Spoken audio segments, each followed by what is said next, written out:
Greetings, dear listeners.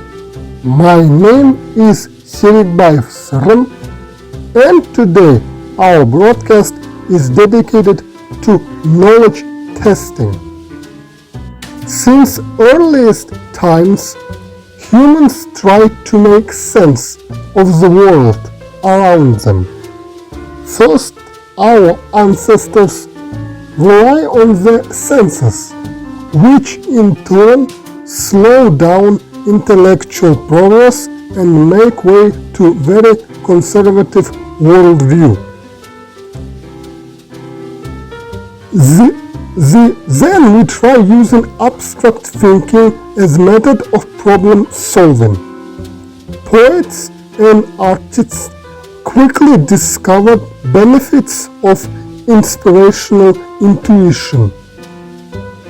And even though all three of those methods are useful, they are not perfect. For example, our organs of perception not as sharp as other animals. Dogs have better smell, cats can hear on great distances. Plus, we cannot trust our senses all the time. Our eyes works bad in the dark. Pure intellectual process can be good for avoiding mistakes, but if not restrained, can be used as tool for justifying even most horrible things, for example, cannibalism. As for sixth sense and inspiration, not every people are equal in that department. Some men can trust their guts, some don't. Plus, sometimes it can fool you. That's why an author of this text proposed new hypothesis, according to which the most useful method of obtaining knowledge is testing. We call it testing hypothesis. Allow me to be more clear. Humans always searching for absolute truth, but always discovered that their information is not complete and new questions discovered. We don't know if truth is out there or not. We must use some sort of knowledge in our everyday life and theories. That way, testing hypotheses come in handy. It helps us distinguish authenticity and non-authenticity information. For example, look at astronomy. Suppose someone claims that they discovered new planet. Then scientists and amateurs should check that claim.